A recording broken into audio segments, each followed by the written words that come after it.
Another day, another video presentation.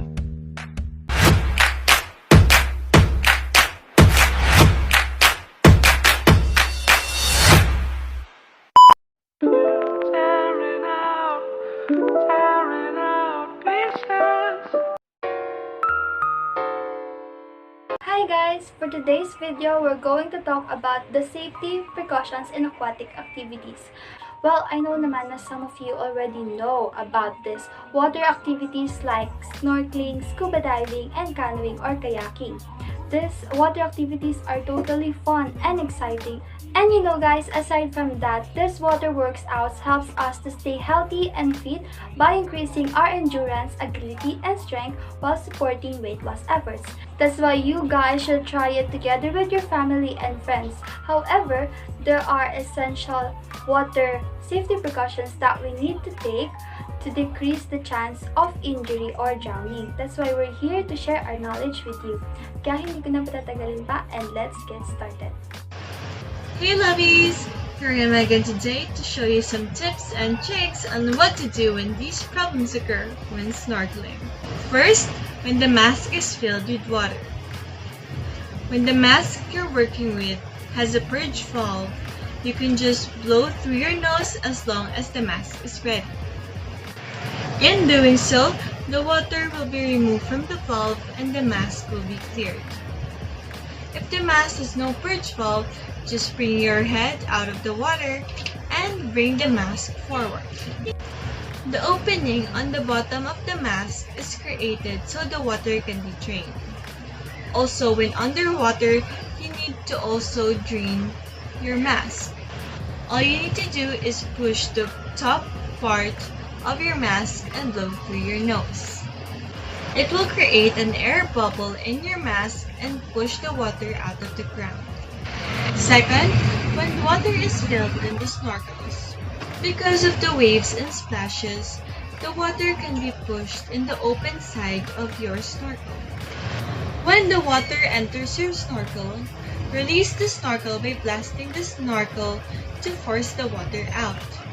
If the snorkel has an excess pipe, water leaves the valve below the mouthpiece. If your snorkel has a drain valve, start by looking straight up, then exhale a little air into the snorkel. When you go up, the air expands and moves the water so that nearly all the water can get out of the tunnel before you hit the surface. And last but not the least, when pressure is felt in the ear while diving. As you go deep under the water, the pressure increases and gives an uncomfortable feeling in your ears. All you need to do is use the pinch blow nose procedure to equalize the strain. What you need to do is you need to close your mouth, squeeze your nose, and softly blow the plunge nose out of air. You will hear a crackling sound and the pressure will be decreased. Hi, I'm Ryan Scott Havel and I'm here to discuss the important things to remember while snorkeling. To have an enjoyable adventure in snorkeling, follow and remember the following safety. Snorkel. S is for stay close to the shore if you are a beginner. Newcomers misjudge their abilities, stamina, and are tired before they know it and a mishap occurs. N is for never do it alone. Do it with a partner or mate to help you if something adverse happens at a moment. Minimum of 3 as a group is recommended. The body pair is looking in the sea and on the beach. Know where to request medical assistance when an emergency condition arrives. Always for one up, one down. When you're planning to dive, make sure that the one of you will go to underwater and one will remain at the surface of the sea to help out. If you have problems, you should help or ask for assistance. R means rain check. Take a look at the weather forecast and see weather. Wind will lead to waves that make snorkeling difficult to do it. It is important to check the wind conditions and any adverse condition that may arise in the sea and become dangerous. K stands for know your surroundings, know the place you're going to snorkel, know the direction of tides and wind. Be careful of the rocky coast or any known aggressive marine life. Know the laws and regulations of conservation. While E stands for energy retention. Do not overestimate the limit, and do not try to overexert yourself, as once the energy is drained out, you will not get any other way to come out of water. Therefore, floating devices or a basic snorkeling jacket may save energy to prevent getting dried out. And last but not the least is letter L, and L stands for leave them alone. Don't you dare to touch any flora or fauna in the sea. Keep distance too. Your presence can potentially harm their aquatic lives and destroy their environmentals. Likewise, once you touch them, you can also instantly stung, bitten, or injured. Try not to make abrupt changes which are going to surprise you. Good day everyone, I'm Charmaine Halog. Today we are here to talk about important things to remember when kayaking or canyoning. Important things to remember when kayaking or canyoning. Know first your skills in swimming and canyoning or kayaking. Avoid paddling alone paddling or from the coastline or paddling in routes of ships.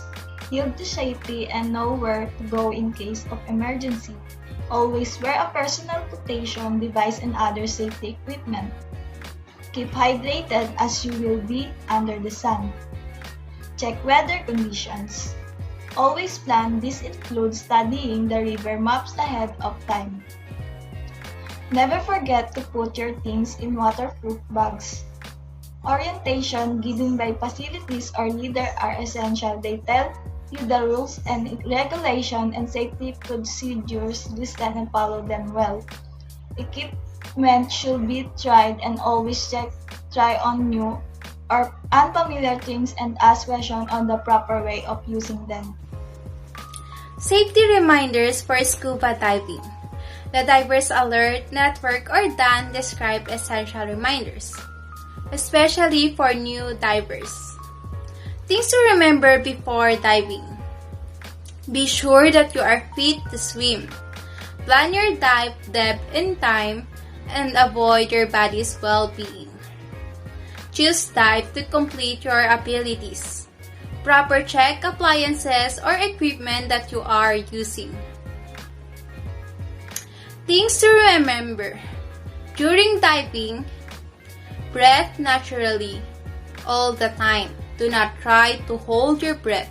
Simply clear your ears frequently when you go down. Stay conscious of the location of your guide and friend. Keep an eye on the gauge of the air. Diving within the boundaries of your screen. No more than 40 meters lower. Keep yourself away from overexertion. Do not touch everything around yourself. After the dive, piece up yourself and speed slowly. Always listen to your inner self. If you believe your level of relaxation has surpassed, you can abort diving. When you finish your descents, make sure that your ears are okay. Check your air and depth. Tighten your belt pad when you need it. And let the body know that you're okay. Upon the all dives, watch the upward pace. Check the security tops. Things to remember after diving. Store away all the equipment and the boat. Talk with the guide and friend to communicate about how become a better in the next dive. Keep on. Let anyone know if you sense anything odd. At least 8 to 24 hours is not the time to travel. Flying is a pressure distorting an environmental and can introduce disease and decompression if the nitrogen is not dissipated.